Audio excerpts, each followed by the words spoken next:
Hello and welcome dear students to the notebook plus general studies का पूरा marathon आज आपके साथ हम लेने वाले हैं।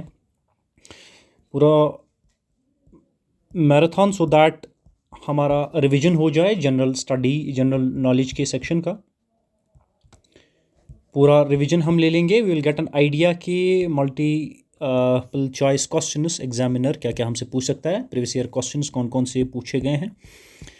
इन सारी चीज़ों को हम लेते चलेंगे इस पूरे सेशन में। आइए चलते हैं, इस पूरे सेशन को स्टार्ट कर लेते हैं, इंपॉर्टेंट सेशन को। The first important dear students question is consider the following statement. Statements हमने देख लेने हैं। पहला स्टेटमेंट है some micro organisms can grow in environment with temperature above the boiling point of water. This is the first statement के कुछ micro organisms जो है वो ग्रो कर सकते हैं with high temperature above the boiling point of water. That is one. Second is some microorganisms can grow in environment with temperature below the freezing point of water. That is two.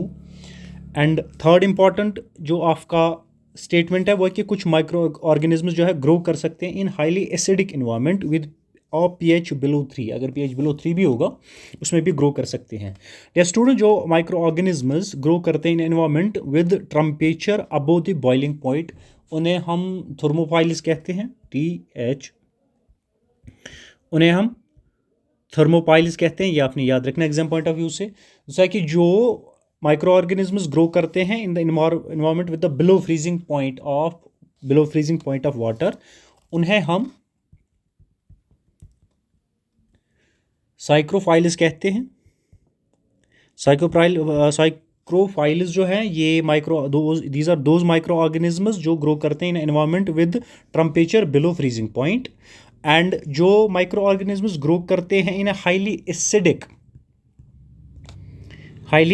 Environment with a pH below 3, उन्हें हम एसिडोपाइल्स कहते हैं। एसिडोपाइल्स dear students. सो ये तीनों जो statement है, question आपसे पूछा गया how many of the above statements are correct, तो all the 3 statements are correct. ये तीनों आपने याद रखने हैं। Thermopiles are the microorganisms that grow in or that can grow in the environment with above boiling point of water. Second is psychropiles are those microorganisms that can grow in the environment with the temperature below freezing point of the water. Third is acidophiles are those microorganisms that can grow in a highly acidic environment with below 3 pH. ठीक है। So answer to this question is C, all of the above. दूसरे question पे, important question पे आ जाते हैं। That is with reference to green hydrogen. तो green hydrogen की बात हो रही है, उस पर बात कर लेते हैं हम। With reference to green hydrogen consider the following statement. तो कुछ स्टेटमेंट्स अपने ग्रीन हाइड्रोजन के मुतलिक देखने हैं। One is it can be use directly as a fuel for internal combustion. क्या हम ग्रीन हाइड्रोजन को डायरेक्टली यूज कर सकते हैं as a fuel for internal combustion, कि आपने बता देना है। One. Second is it can be blended with the natural gas and use it as a fuel for heat और पावर जनरेशन। क्या हम इसे ब्लेंड कर सकते हैं with the natural gas and can be used for heat or power generation? Is this true? Second, आपने बता देना है। Third important dear students, it can be used in hydrogen fuel cells to run vehicles. क्या हम इन्हें use कर सकते हैं इन hydrogen fuel cells to run vehicle? क्या ये तीनों में से कौन सा स्टेटमेंट, क्वेश्चन है कि तीनों में से कौन सा स्टेटमेंट सही है, वो आपने बता देना है dear students. All the 3 statements are true, all the 3 statements are correct. One, first भी करेक्ट है। Yes, green hydrogen, it can be used as internal combustion, it can fuel internal combustion engine with modifications. internal combustion engine को ये run कर सकता है, उसमें use हो सकता है with certain modifications. Yes, it's true. Second important is it can be blended with the natural gas. Yes, it can be blended and can be used or as a fuel for heat or power generation. Yes. And the third important is yes, it is used in hydrogen fuel cells for vehicles. hydrogen fuel cells के साथ ही use किया जा सकता है vehicles के लिए. So all the 3 statements are correct. Coming to the another important information dear students, Wolbachia method is sometimes talked about with reference to which of the following. जो Wolbachia method है इस पे बात की जाती है एट टाइम्स, तो किसके रिलेटेड है ये डियर स्टूडेंट्स, अपने बता देना।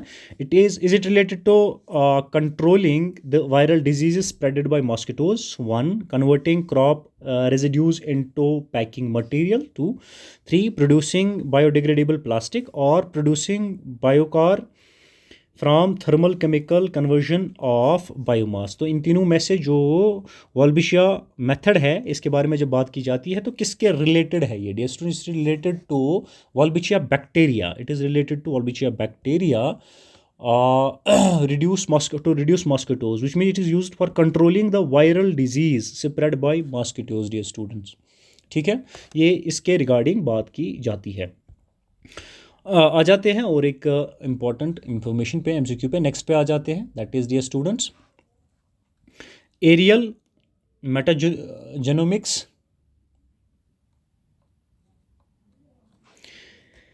Aerial metagenomics best refer to which of the following situation. तो जो एरिया मेटाजेनोमिक्स है ये किस तरह, it's best refer to which of the following, तो किन की तरह ये रेफर किया जाता है dear students. It is referred to collecting DNA sample from air in a habitat at one go।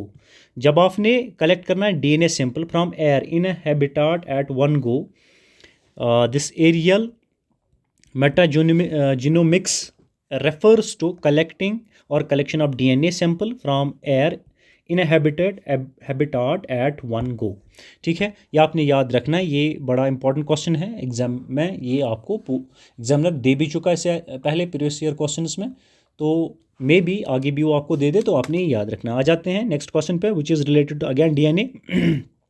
Microsatellite DNA is used in case of which of the following. जो micro satellite DNA है वो किसके लिए किस case में use किया जाता है डियर स्टूडेंट्स, आपको बता दें। It is used for studying the evolutionary relationship among various species of fauna. DNA जो आपका माइक्रो सैटेलाइट डीएनए है, it is used for studying the evolutionary relationship among various species of fauna. ये आपने बड़ा याद रखना है। ठीक है, coming to the next question dear students, consider the following actions. नीचे एक्शन कुछ हमने कंसिडर करने हैं, फिर नीचे in how many of above action is the function of a accelerometer required. ऊपर जितनी भी हम फंक्शंस पढ़ेंगे 1 2 3 ये हम पहले कंसिडर करेंगे एक्शंस। इनमें से हमें क्वेश्चन में बता रहा है कि जितनी भी अबो फंक्शंस हैं इनमें से एक्सेलोमीटर जो है ये किसके लिए, किस में एक्सेलोमीटर की ज़रूरत पड़ती है। The first is detection of car crash collision which results in deployment of airbag almost instantly। क्या इसमें हम एक्सेलोमीटर का यूज़ करते हैं? 1 second detection of accidental free fall of a laptop towards the ground which results in the immediate turning of the hard drive. क्या इसके लिए हम एक्सेलोमीटर का यूज़ करते हैं? एक्सेलोमीटर रिक्वायर्ड होता है। Third detection of the tilt of smartphone which results in the rotation of display between portrait and landscape mode. क्या हमें यहाँ ज़रूरत पड़ती है या इनमें से क्या फंक्शन है एक्सेलोमीटर की फंक्शन रिक्वायर्ड है? Dear students in all the 3 cases the function of accelerometer is required. किस केस में? Detection of car crash and collision 1, second is detection of accident free fall of laptop towards the ground, detection of tilt smartphone which results in the rotation of display between portrait and landscape. इन तीनों functions में हमें accelerometer जो है इसकी ज़रूरत पड़ती है। और it's the all the above 3 functions are the functions of accelerometer, or to perform all the above 3 functions accelerometer is required. Number next is with reference to the role of biofilters। आपका biofilters का with reference to the role of biofilters in recycling aquaculture system।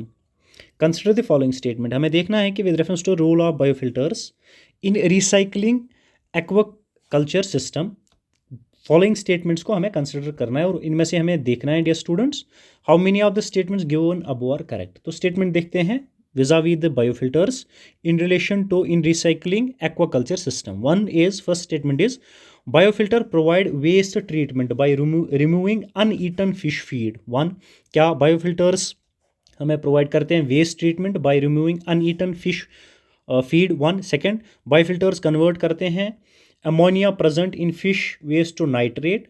क्या biofilters increase करते हैं phosphorus as a nutrient for fish in water? Dear students, in all of the above, biofilters does not provide us waste treatment. They does not remove uneaten fish, uneaten feed, ये remove नहीं करते हैं. This is incorrect statement. Second is biofilters increase phosphorus as a nutrient for fish in feed. Dear students, जो biofilters है they do not increase phosphorus. They do not increase phosphorus again. तो ये भी सही नहीं है. जो आपका स्टेटमेंट नंबर 2 है ये करेक्ट है. बायोफिल्टर जो है they convert ammonia present in the fish waste to nitrate. ये आपने याद रखना है. So only two is option B आपका आंसर बनता है, विच मीन्स ओनली 2. आ जाते हैं नंबर नेक्स्ट पे. Number next is about the space object. Space object के बारे में आपसे क्वेश्चन पूछा गया. Space object, consider the following pairs. अब हम पेयर्स में दिया गया है objects in the space. One, second is इनकी डिस्क्रिप्शन. इनके बारे में हम पढ़ना है. There are the columns given, इन्हें हमें करेक्टली मैच करना. The question is here, how many of our pairs are correctly matched. ठीक है, करेक्टली कौन कौन सी मैच है वो हमें बता दें. द वन इज स्पीड्स, इसके सामने दिया है क्या ये giant cloud of dust and gas in space है? डियर स्टूडेंट, जो आपका स्पीड्स है ये आपके they are not giant cloud of dust and gas in space. If it is not then what is ये? डियर स्टूडेंट्स, वेरिएबल स्टार्स है. आपके speed जो है ये वेरिएबल स्टार्स होते हैं. स्पीड्स आपके वेरिएबल स्टार्स हैं, ये गैस क्लाउड्स नहीं है. तो वन ये सही से मैच्ड नहीं है. Second is nebulae. ठीक है, नेबुला वो क्या ये गैस है? इसको which star which brighten and dim periodically. क्या नेबुले आपका स्टार है या स्टार्स है जो ब्राइटन एंड डिम होते हैं periodically? Dear students, no, they are gas clouds not stars. These nebulae these are gas clouds. Again ये भी करेक्टली मैच्ड नहीं है. अब आ जाते हैं पल्सर्स पे. पल्सर क्या है? क्या ये न्यूट्रॉन स्टार है that formed when massive stars run out of fuel and collapse. ठीक है, क्या ये न्यूट्रॉन स्टार है दैट और फॉर्मड जो फॉर्म होते हैं when massive stars run out of fuel and collapse? Yes dear students, जो पल्सार्स है ये न्यूट्रॉन स्टार्स होते हैं और फॉर्म हो जाते हैं when massive stars run out of fuel and collapse. So only one statement, अब among statements only one statement is correctly matched. आपका आंसर क्या होगा? क्वेश्चन आपका था how many of the above pairs are correctly matched. Only one. Answer is your A. Only one pair is correctly matched and that pair is pulsar and it is a neutron star. Coming to the next important question, dear students. Next important question is about missiles. Consider the following statement. Ballistic missile are propelled at subsonic speed throughout their flight. One, while cruiser missiles are rocket powered in the initial phase of flight. जो आपके ballistic missiles होते हैं क्या ये propel किए जाते हैं at a subsonic speed throughout their flight? One, पहला ये है इनके बारे में. And the second is dear students, while the cruise missile और rocket powered only in their initial phase of flight. दोनों में से कौन सा एक ही स्टेटमेंट है about? One is about ballistic missile and second is cruise missile. ठीक है, second is Agni V is a medium range supersonic cruise missile while the BrahMos is a solid fueled intercontinental ballistic missile. तो दोनों statements में आपने क्या बनाना है? Question आपका which are the following statement given above is are correct. दोनों में से कौन सा सही है? दोनों सही या नहीं है? Dear students, both the neither one और two both the statements are not correct. तो आपको बता दें जो बैलिस्टिक मिसाइल्स होते हैं दे आर सुपरसोनिक और जो बैलिस्टिक मिसाइल्स होते हैं ये सुपरसोनिक होते हैं.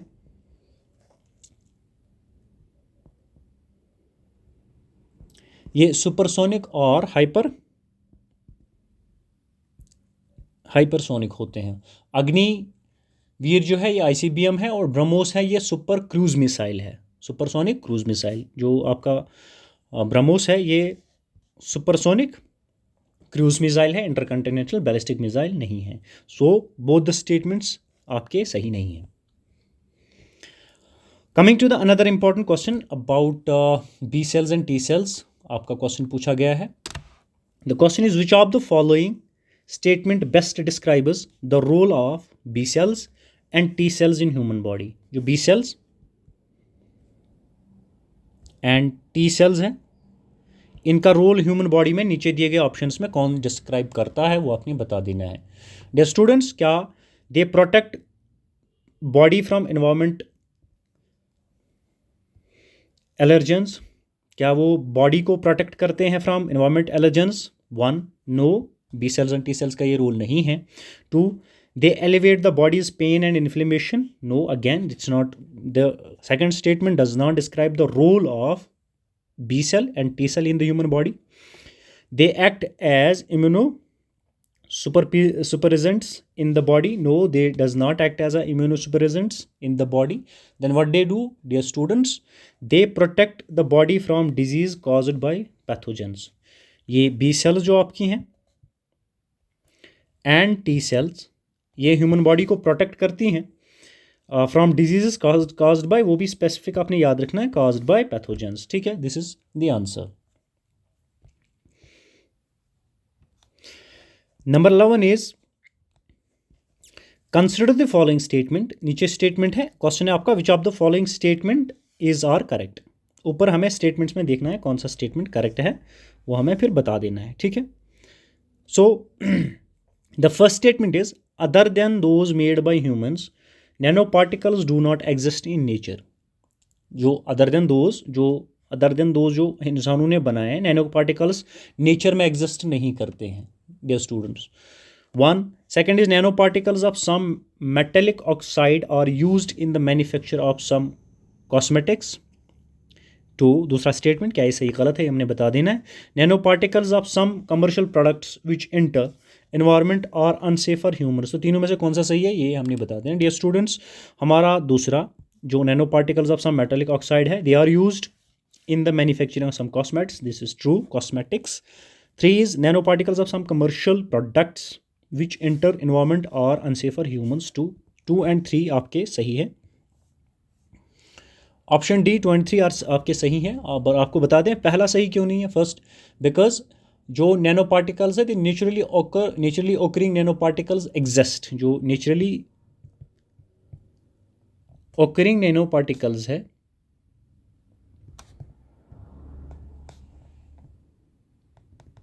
नैनो पार्टिकल वो एग्जिस्ट करते हैं। जैसे आपको बता दें जो वोल्केनिक ऐश है आपका,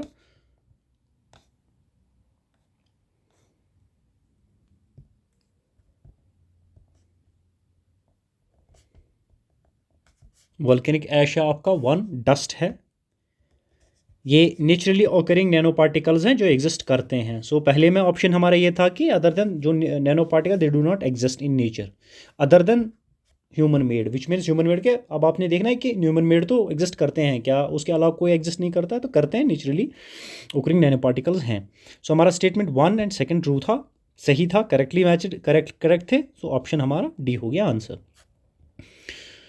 नंबर 12 पे आ जाते हैं। आप साथ साथ क्वेश्चन खुद भी पढ़ेंगे, साथ साथ हम पढ़ भी रहे हैं और इन्हें आप अपने एंड पे सॉल्व करने की कोशिश करेंगे। नंबर 12 पे आ जाते हैं। Consider the following statement. पहले हमें स्टेटमेंट देखना है, तो it's about DNA bar coding. DNA bar coding can be a tool to, DNA bar coding जो है टूल है किसके लिए होगा? Assess the age of a plant or animal. क्या is it used or bar coding DNA है, क्या ये टूल है या हो सकता है tool to assess the age of a plant or animal, 1, or to distinguish among species that look alike, 2। कौन सा सही क्वेश्चन एक्चुअल हमारा ये है कि इनमें स्टेटमेंट्स में से कौन सा स्टेटमेंट सही है। Another is identify undesirable animal और plant materials in processed foods. क्या हम डीएनए बार कोडिंग से आइडेंटिफाई कर सकते हैं अनडिजायरेबल एनिमल और plant material in processed food? तो कौन सा सही है dear students? DNA bar coding आपको बता दें यूज़ हम कर सकते हैं, it can be tool for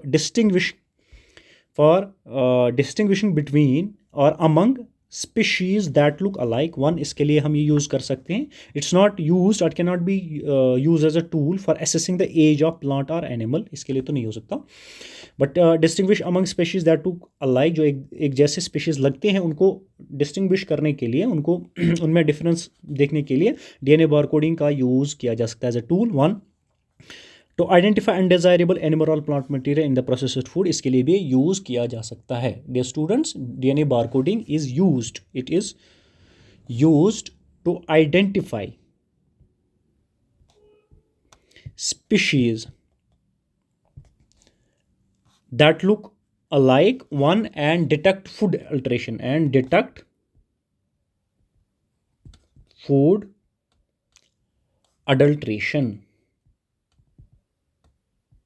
food adulteration. So आपका स्टेटमेंट 1, स्टेटमेंट 2 आपका सही है, आंसर आपका 2 एंड 3 ऑप्शन डी है।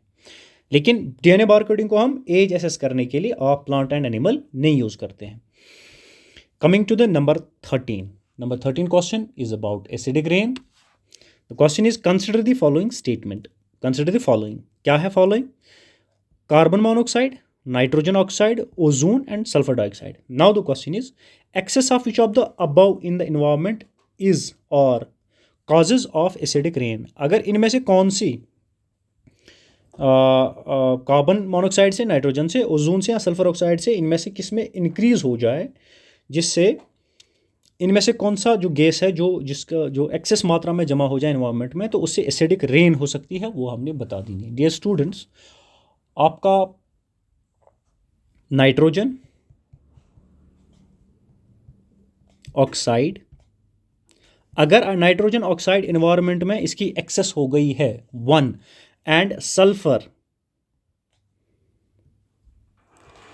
डाइऑक्साइड की एक्सेस हो गई है एनवायरनमेंट में, 1 is nitrogen oxide, second is sulphur dioxide, इन दोनों में से अगर दोनों की एक्सेस हो गई है एनवायरनमेंट में, तो आप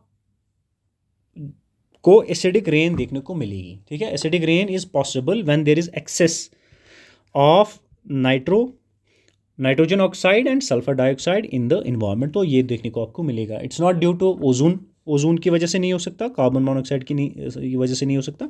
सो answer to your question is B, 2 and 4. 2 and 4 is your answer, because due to the increase of nitrogen oxide and sulfur dioxide, you can see the excess of these two gases may cause acidic rain in the environment. ठीक है, NOx आपका nitrogen oxide and आपका sulphur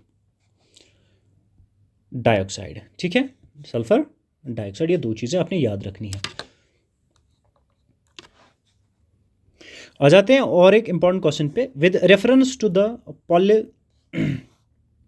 polythene, with reference to the polythene terephthalate PET, जिसे हम short में कहते हैं, इसकी एक्रोनिम है, कंसिडर द फॉलोइंग स्टेटमेंट। तो आपके नीचे आप कुछ स्टेटमेंट्स देखेंगे, कौन कौन सा स्टेटमेंट हमें देखना है, पहले यहाँ देख लेते हैं कि स्टेटमेंट देखने हैं। और स्टेटमेंट में जो क्वेश्चन है पॉलीथीन टेरिफेरेट PET के बारे में कुछ स्टेटमेंट्स गिवन है, इनमें से हमें बता देना है कि कौन सा स्टेटमेंट करेक्टली मैच्ड है। स्टेटमेंट देख लेते हैं। पहला statement, its fibre can blended with the wool, can be blended with the wool and cotton fibre to reinforce their properties. क्या ऐसा हम कर सकते हैं कि जो पॉलीथीन टेरिफेरेट है, इसको हम इसके फाइबर को ब्लेंड कर सकते हैं with the wool and cotton fibre to reinforce its properties? Yes we can do dear students, ऐसा हम कर सकते हैं, करते हैं। दूसरा क्या है, containers made of it can be use to store alcoholic beverages. नहीं, ऐसा नहीं हो सकता है, क्यों नहीं कर सकते हैं। The third important is bottles made of it can B recycled into other products. Yes, वो हम करते हैं, कर सकते हैं। जो पॉलीथीन टेरिफेरेट है, इसको हम, इसके बॉटल्स को हम यूज़ कर रिसाइकल करके वो दूसरे प्रोडक्ट उसे बना सकते हैं। Articles made of it can be easily disposed of by incineration without causing green house gas. नहीं, ऐसा नहीं हो सकता। जब हम इसे आर्टिकल जो पॉलीथीन टेरिफेरेट के बनते हैं, इन्हें अगर हम डिस्पोज करें बाय इंसिनरेशन, इंसिनरेट करके, क्या वो ग्रीन विदाउट, क्या हम इन्हें इजीली डिस्पोज करते हैं? नहीं, इजीली डिस्पोज नहीं कर पाते हैं, वो डिस्पोज ही नहीं होते dear students. So your statement number 1 आपका सही है about the polythene terephthalate PET, and the statement number 3 bottles can be made of it and can be recycled in the other products, ये भी सही है। सो दो चीज़ें यहाँ पे है, 4 स्टेटमेंट्स में ऑफ कंटेनर्स इसके जो बने उनमें अल्कोहल बेवरेजेस आप स्टोर नहीं कर सकते हैं। 1 आर्टिकल्स इसके बने हैं उन्हें आप डिस्पोज इंसिनरेशन से इजीली नहीं कर सकते हैं, ये भी सही नहीं है।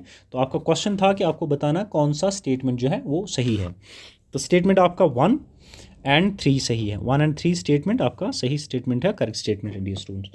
आ जाते हैं नेक्स्ट क्वेश्चन पे। Next question is open source digital platform के बारे में क्वेश्चन आपसे पूछा गया है। The question is consider the following statement. देख लेते हैं स्टेटमेंट क्या है। स्टेटमेंट तो पहले देखेंगे, स्टेटमेंट से पहले क्वेश्चन क्या है। क्वेश्चन ये है कि विच ऑफ द अबव और built on top of open source digital platform, ठीक है, जो विच ऑफ द अबव और built on top of open source digital platform, तो कौन सा इसमें से open top of open source digital platform पे बना है, किस किस में से, आरोग्य सेतु, कोविन, डिजी लॉकर और आपका दीक्षा, ये चारों जो बने हैं, ठीक है, इनमें से on top of open source digital platform पे कौन बना है, ठीक है।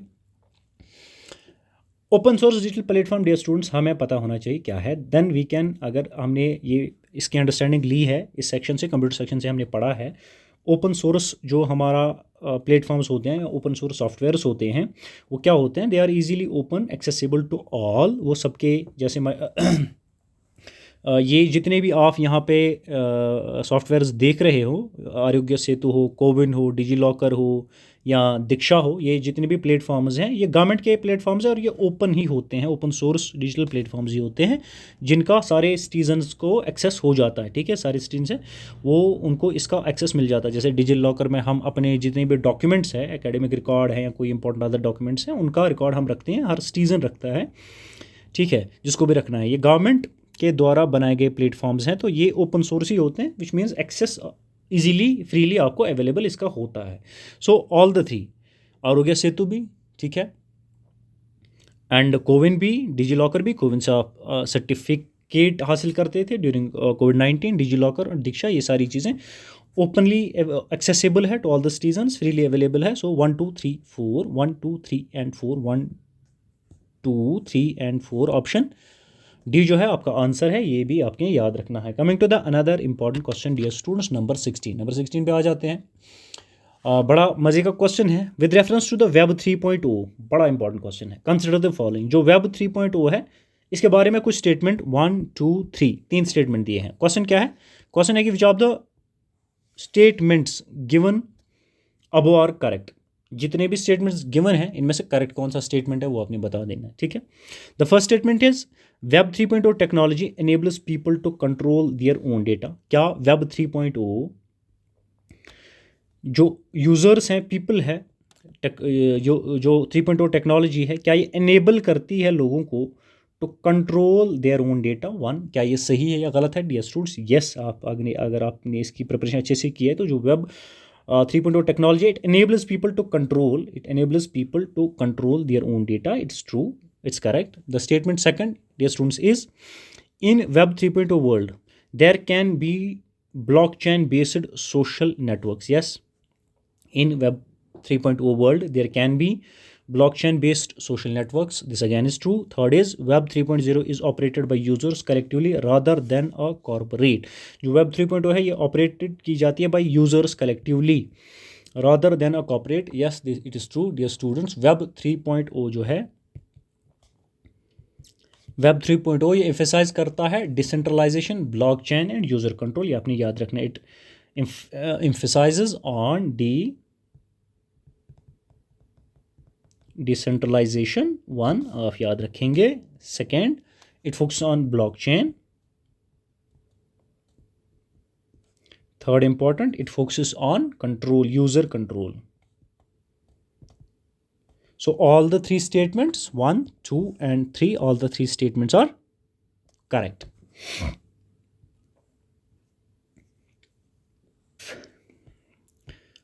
और एक क्वेश्चन पे आ जाते हैं। Consider the following statement regarding software as a service, SAS, ठीक है, ऐसे शॉर्ट में SAAS कहते हैं, सॉफ्टवेयर एज अ सर्विस। इसके बारे कुछ स्टेटमेंट दिए गए हैं। क्वेश्चन क्या है, which of the following given statement are correct. तो हमें देखना है कि करेक्ट स्टेटमेंट जितने भी सॉफ्टवेयर एज अ सर्विस पे स्टेटमेंट दिए हैं इनमें से करेक्ट कौन सा स्टेटमेंट है ये हमने देखना है। One is SaaS buyers can customize the user interface and can change data fields। क्या SaaS में जो भी buyers हैं ये कस्टमाइज कर सकते हैं user interface and can change data fields? No, they can not do it. SaaS users can access their data through their mobile devices? Yes, they can do. Outlook, Hotmail, Yahoo Mail or forms of SaaS? Yes, dear students, जो software as a service है उसमें Outlook, Hotmail, Yahoo Mail, they are the forms of SaaS which means software as a service है। But you can not, the buyers can not customise their interface and they can not change the data fields, ये नहीं कर सकते हैं। So आपका option statement 2 and statement 3 correct है, तो कहीं तो होगा ये स्टेटमेंट 2 एंड 3, ऑप्शन बी आपका सही आंसर है। तो जो आप एक्सेस कर सकते हैं वाया इंटरनेट मोबाइल डिवाइसेस, लेकिन लिमिटेड कस्टमाइजेशन है इसमें, आप इसे पूरी तरह से इसका इंटरफेस चेंज नहीं कर सकते, डेटा फील्ड चेंज नहीं कर सकते, एक लिमिटेड कस्टमाइजेशन आपको मिल सकती है इसमें, ठीक है।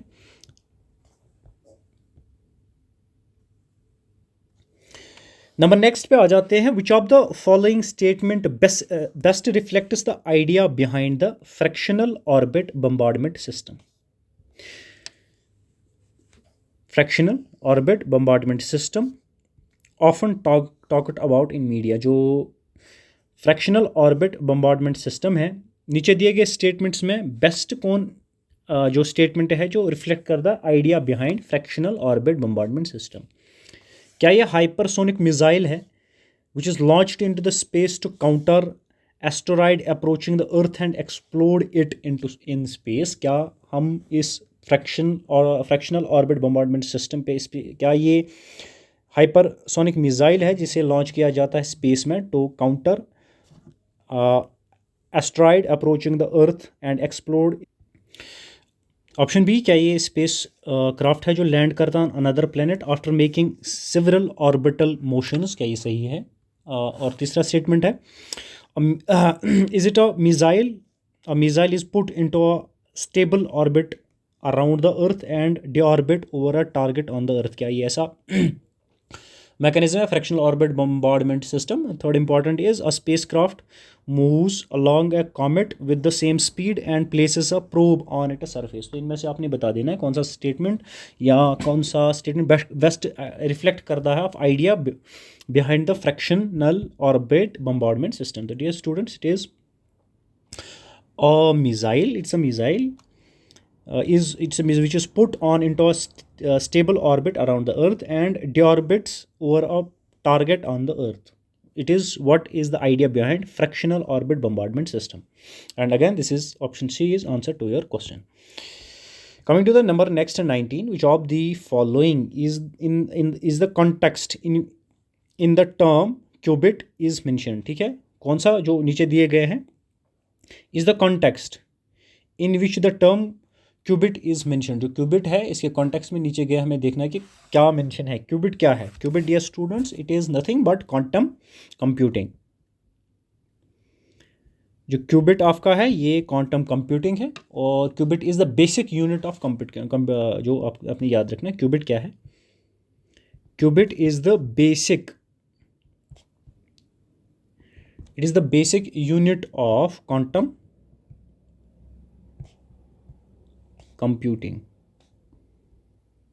सो ये आपने याद रखना है, qubit is nothing but basic unit of quantum computing. Coming to the so answer to your question is number option C. आप साथ साथ पढ़ते रहेंगे, स्कोर अपना शेयर करेंगे हमारे साथ, क्वेश्चन खुद से पढ़ के पॉज करके आंसर करने की कोशिश करते हैं।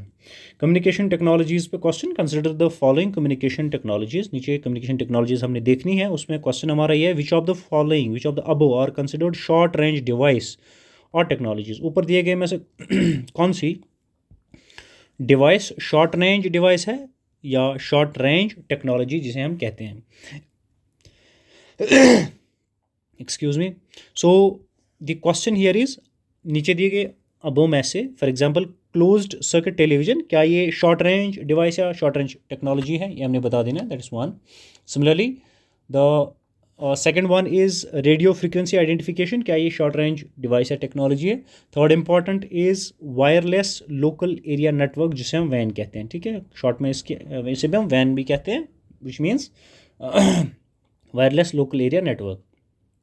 इन तीनों में से हमने बता देना डियर स्टूडेंट्स कि आपका शॉर्ट डिस्टेंस टेक्नोलॉजी इनमें से कौन है. Dear students, closed circuit television ये भी आपका शॉर्ट रेंज डिवाइस है. रेडियो फ्रीक्वेंसी आइडेंटिफिकेशन ये भी आपकी short frequency short range device है, टेक्नोलॉजी है. वायरलेस लोकल एरिया नेटवर्क जो VLAN जो आपका है, VLAN WLAN जो आपका है, वायरलेस लोकल एरिया नेटवर्क, ये भी आपका शॉर्ट range device technology है. So all of the above given, these are the communication technologies which are considered short range devices or short range communication technologies. So option 1 2 3, which means option D 1 2 3 is answer to your question. Coming to the another important question, next question dear students, that is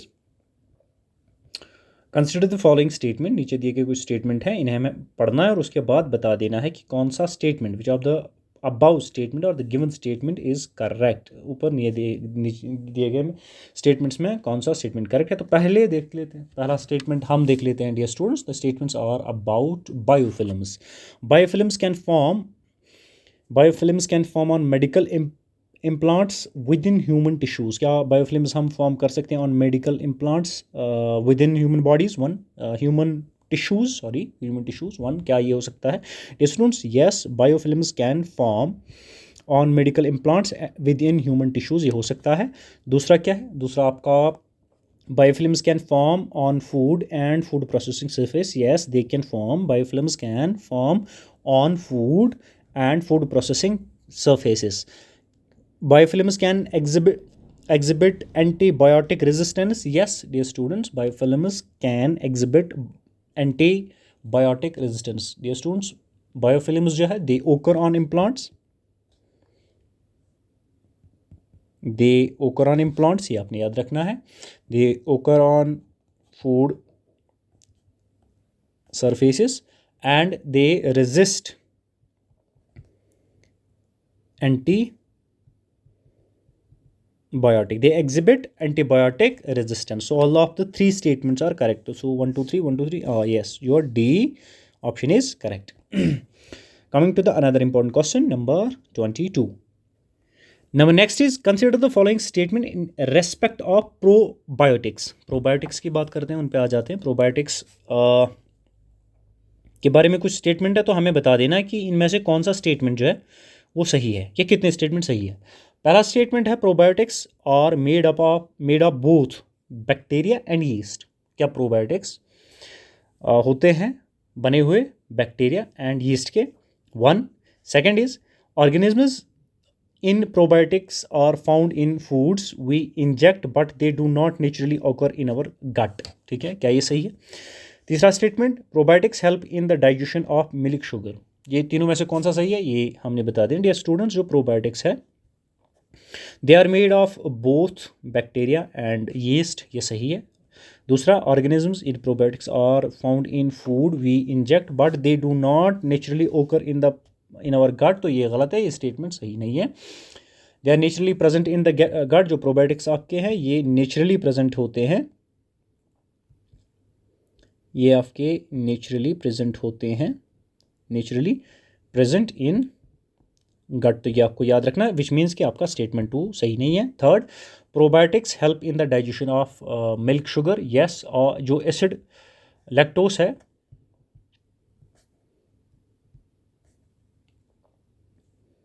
acid lactose, इसके digestion में आपकी help करता है probiotics, तो ये आपका statement सही है. 1 and 3 कहीं तो होगा ये 1 and 3. यस, option C is answer to your question.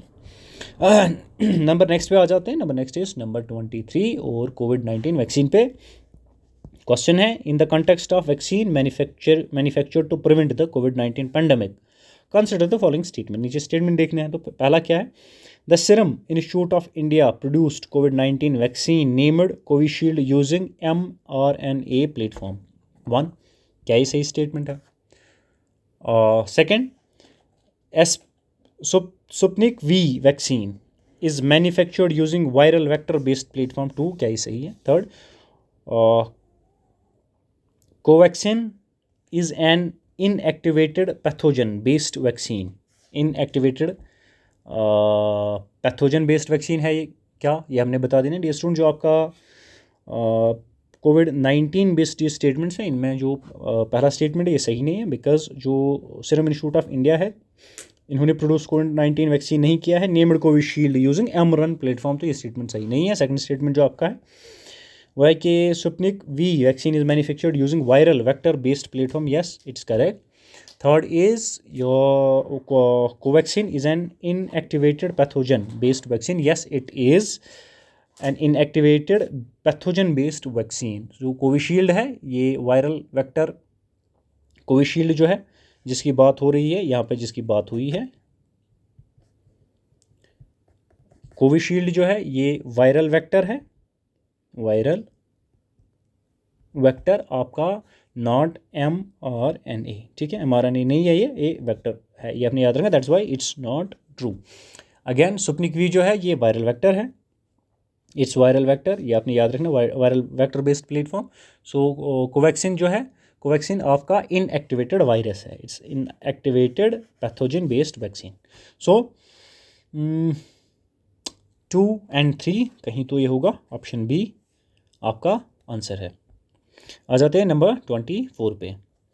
Number 24 is if a major solar storm, जिसे हम सोलर फ्लेयर भी कहते हैं, रीच द अर्थ, अगर solar storm, major solar storm या सोलर फ्लेयर अर्थ पे आ जाए, which of the following are possible effects on earth, तो अर्थ में क्या हो सकता है? इतने सारे इफेक्ट्स हैं, इनमें से हमने देखना है कि करेक्ट आंसर क्या है यूजिंग द कोड, मतलब कौन कौन से ये सारे इफेक्ट्स है, पॉसिबल इफेक्ट्स है due to the major solar storm. तो अर्थ पे क्या क्या इफेक्ट्स उससे हो सकते हैं, ये सारे उसके इफेक्ट्स हैं, तो इनमें से हमने देखना है कि कौन कौन सा इफेक्ट, पॉसिबल इफेक्ट हो सकता है। देख लेते हैं what are the possible effects on earth due to major solar storm. तो एक तो पहले सबसे आपका जीपीएस और नेविगेशन सिस्टम फेल हो सकता है। जैसे ही सोलर स्टॉर्म आया, मेजर सोलर स्टॉर्म या सोलर फ्लेयर, आपका जीपीएस एंड नेविगेशन सिस्टम तो फेल हो सकता है। This is one possible effect.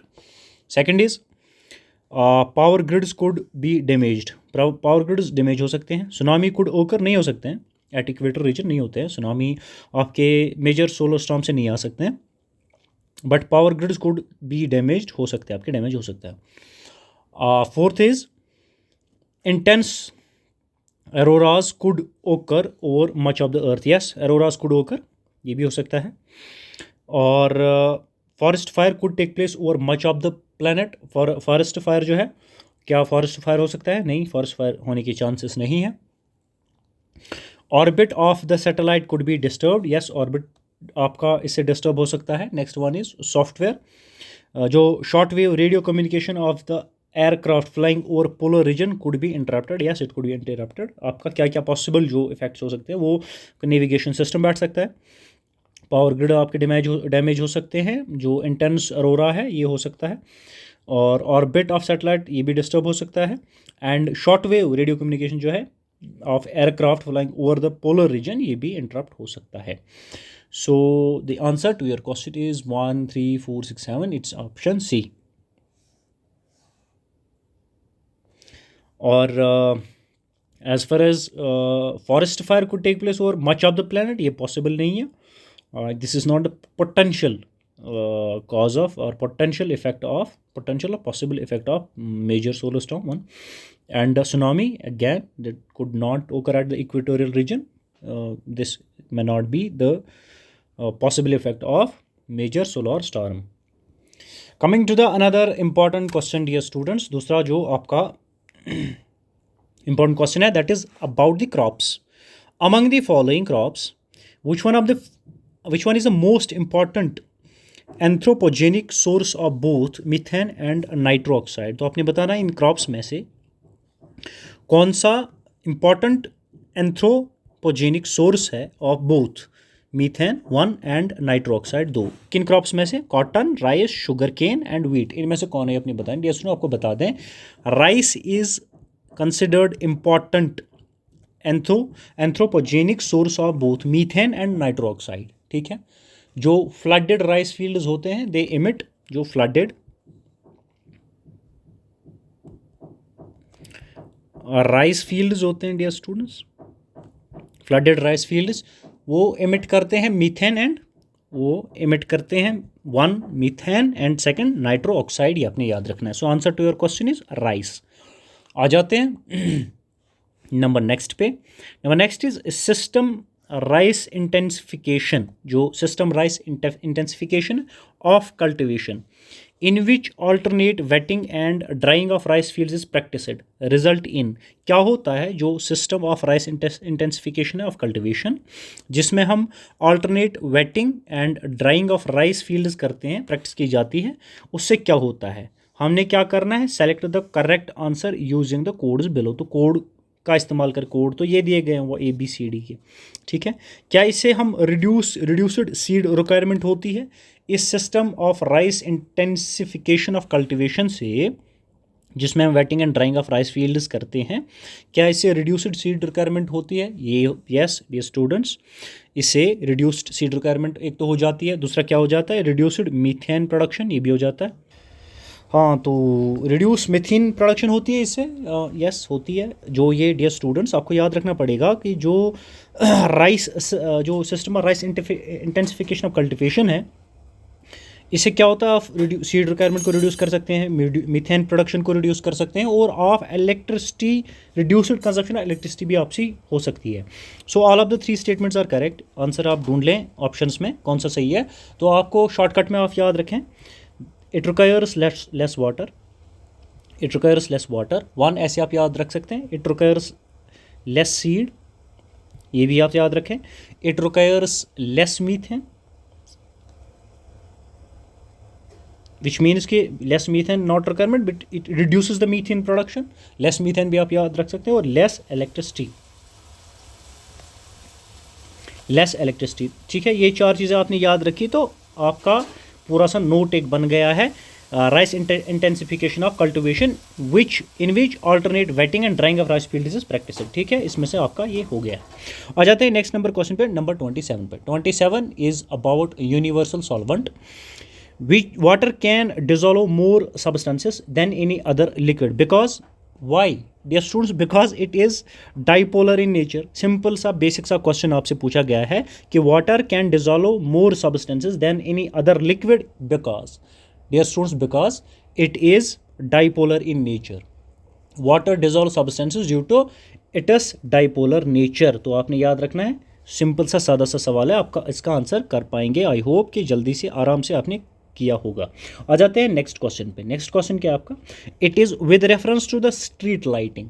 बड़ा इंपॉर्टेंट क्वेश्चन है और क्वेश्चन एग्जाम में डियर स्टूडेंट्स पूछा भी गया है, JKSSB एग्जाम में, ठीक है। पूछे गए क्वेश्चन है वो डाले हैं हमने आपके लिए। With reference to street lighting, how do sodium lamps differ from LED lamps. जो सोडियम लैंप्स हैं वो डिफर कैसे करते हैं LED लैंप्स से, ये आपने बता देना है। डियर स्टूडेंट्स बता देते हैं। एक डिफरेंस ये है कि sodium lamps produce light in 360 degree. जो सोडियम लैंप्स है वो लाइट प्रोड्यूस करते हैं 360 degree 1, but it is not so in case of LED आपका 360 तो डिग्री लाइट तो प्रोड्यूस नहीं करेगा। पहला स्टेटमेंट ये सही मान के चले आप। दूसरा है the spectrum of visible light from sodium lamps is almost monochromatic while LED lamps offer significant colour advantage. ये 2 स्टेटमेंट्स आपके सही हैं। As far as the statement 2 is concern, ये आपका सही नहीं है। As street lights sodium lamps have longer life span than the LED, तो ये गलत है, ये आपको पता भी होना। जब से LED आया बल्ब ज़्यादा बदलने नहीं पड़ते हैं। सोडियम यूज़ करते थे तो बल्ब बदलने पड़ते थे। तो इस ऑप्शन बी से आपको आइडिया लगना चाहिए कि ये आपका सही नहीं है, but the first one is correct and second one is correct. तो आंसर क्या आपको करेक्ट आंसर ढूंढना था, करेक्ट स्टेटमेंट ढूंढना था। तो करेक्ट स्टेटमेंट आपका क्या हम देख रहे थे, 1 and 3। 1 and 3 is the correct statement. 1 जो सोडियम लैंप्स है they produce 160 degree light, but it's not case so in case of LED lamps 1. Second is spectrum of visible lights from the sodium lamps is almost monochromatic while LED lamps offer significant color advantage। ये 2 चीज़ें हैं। as far as life is concerned ये statement wrong है। तो आ जाते हैं ACE 2 पे, ठीक है। ACE 2 पे आ जाते हैं। इस पे क्वेश्चन बना है, बड़ा इंपॉर्टेंट क्वेश्चन है। So the term ACE2 is talked about in the context of, किस कॉन्टेक्स्ट में हम dear students, it is talked in the context of spread of viral diseases. बड़ा सिंपल है, याद रखेंगे। करंट अफेयर्स अगर आप डियर स्टूडेंट्स फॉलो करते हैं तो आराम से बड़ा ये क्वेश्चन ऑफ कर सकते थे, बड़े आराम से, कोई इसमें मशक्क़त की ज़रूरत नहीं थी। डियर स्टूडेंट्स ACE2 जो है ये रिसेप्टर है, क्या है? receptor that enables, it's a receptor that enables SARS, ठीक है, COVID-2 एंट्री, ठीक है, ये आपने याद रखना है। सो ACE2 जो जिस पे बात हो रही थी, it is used in the, it is talked about in the context of spread viral diseases. आ जाते हैं नेक्स्ट क्वेश्चन पे। H5N1 virus is something mentioned in the news with reference to which one of the following disease? H5N1 के बारे में है। Dear students, it was in the news with reference to which one of the following disease? It is related to the bird flu. It is related to the bird flu. क्या? H5N1। ये H1N1 नहीं है, H5N1 है, ठीक है, और ये bird flu के रिलेटेड है, ये आपने याद रखना है। आ जाते हैं नेक्स्ट क्वेश्चन पे। The next question is which organisation has initiated legal action? OpenAI Microsoft ने एलिज किया है, इनिशिएट लीगल एक्शन किया है। किस ऑर्गेनाइजेशन ने OpenAI और माइक्रोसॉफ्ट के खिलाफ लीगल एक्शन लिया है recently, alleging unauthorised use of copyrighted content for AI models including ChatGPT। इनमें से कोई एक वो ऑर्गेनाइजेशन है जो हमें बताना है कि जिन्होंने एलिगेशन लगाई है OpenAI और माइक्रोसॉफ्ट को कि इन्होंने इनका कॉपीराइटेड कंटेंट यूज़ किया है for training AI models including ChatGPT। Dear students, हम बात कर रहे हैं न्यूयॉर्क टाइम्स की। New York Times is that organization that has initiated legal action against OpenAI and Microsoft, alleging the unauthorized use of copyrighted content for AI models including ChatGPT। आ जाते हैं next question पे, which is again important। ये question पूछ रहा है आपसे, which Indian state received highest special assistance under scheme for special assistance to state for capital expenditure investment in the last 4 years? पिछले 4 सालों में केपेक्स में, कैपिटल एक्सपेंडिचर इन्वेस्टमेंट में पिछले 4 सालों में किस स्टेट ने सबसे ज़्यादा स्पेशल असिस्टेंस लिया है? किस स्टेट को सबसे ज़्यादा असिस्टेंस मिला है? हम स्टेट बात कर रहे हैं उत्तर प्रदेश की। Uttar Pradesh is the state that has received the highest special assistance under the scheme for special assistance to state for capital expenditure and investment. आ जाते हैं नेक्स्ट क्वेश्चन पे, which is Where are the Houthi rebels believed to be based? Houthi rebels जो है ये कहाँ believe किए जाते हैं, कहाँ बेस्ड है? Who are allegedly responsible for drone attack on the chemical tankers MV Chim-Pluto। MV Chim-Pluto जो है इस पर केमिकल अटैक जो माना जाता है, ड्रोन अटैक किया गया है, जो Houthi rebels है ये रिस्पॉन्सिबल इसके लिए माने जाते हैं। ये कहाँ पे बेस्ड है ये हमने बता देना है डियर स्टूडेंट्स। ये बेस्ड माने जाते हैं यमन में है। They are Yemen based Houthi rebels who are allegedly responsible for drone attack on the chemical tanker MV Chim-Pluto। आ जाते हैं नेक्स्ट इंपॉर्टेंट क्वेश्चन पे जो एग्जामिनर आपको दे सकता है। What is the modified interest rate for Sukanya Samriddhi Account Scheme SSAS according to recent government decision? अब क्या नया जो मॉडिफाइड इंटरेस्ट रेट है, modified interest rate for the Sukanya Samriddhi account scheme, वो क्या होगा? Dear students, it is 8.2%। आपने याद रखना है, इट्स 8.2%। आ जाते हैं number next question, which is where was the composite regional center CRC for skill development, rehabilitation and empowerment of persons with disabilities inaugurated by lieutenant governor Manoj Sinha. ये कहाँ पे किया है? ये सांबा में किया है इन्होंने इनाग्रेट, ये हमने याद रखना है। और जाते हैं नंबर नेक्स्ट क्वेश्चन पे। The number next question dear students is where does the ritual theatre Mudiyettu UNESCO intangible cultural heritage originate, कहाँ ये ऑरिजिनेट होती है? क्या? और रिचुअल थिएटर मुदितु ये एक यूनेस्को, याद रखना आपने, इंटेंजिबल कल्चरल हेरिटेज भी है डियर स्टूडेंट्स, ये केरला में है। It originates Kerala, it's Kerala based, ये हमने याद रखना है, मुदितु थिएटर।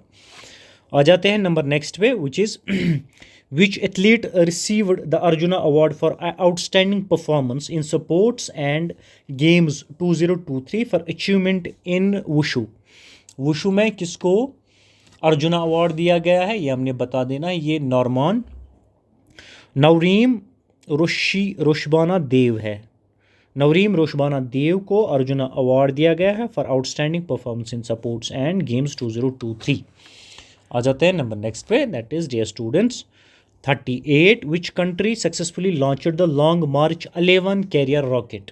ये नाम आपने याद रखना है, लॉन्ग मार्च 11 कैरियर रॉकेट। ये किस कंट्री ने सक्सेसफुली लॉन्च किया है, ये चाइना ने किया है।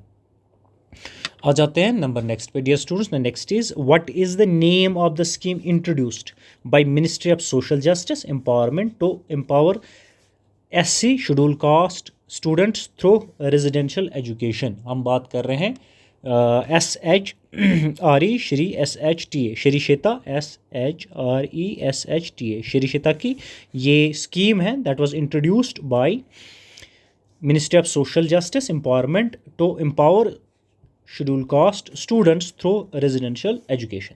जाते हैं नंबर नेक्स्ट पे dear students, the next is what is the target set by government for collecting digital life certificate for central government pensioners by March 2024। ये टारगेट डियर स्टूडेंट्स है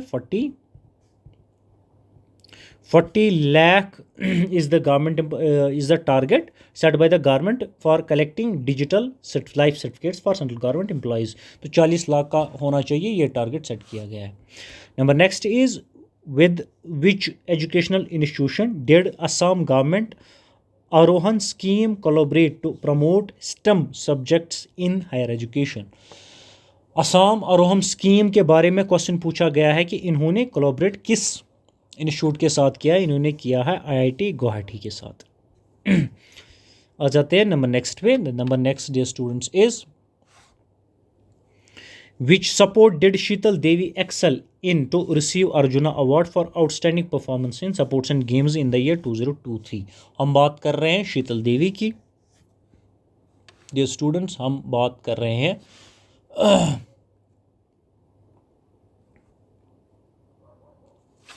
पैरा आर्चरी की।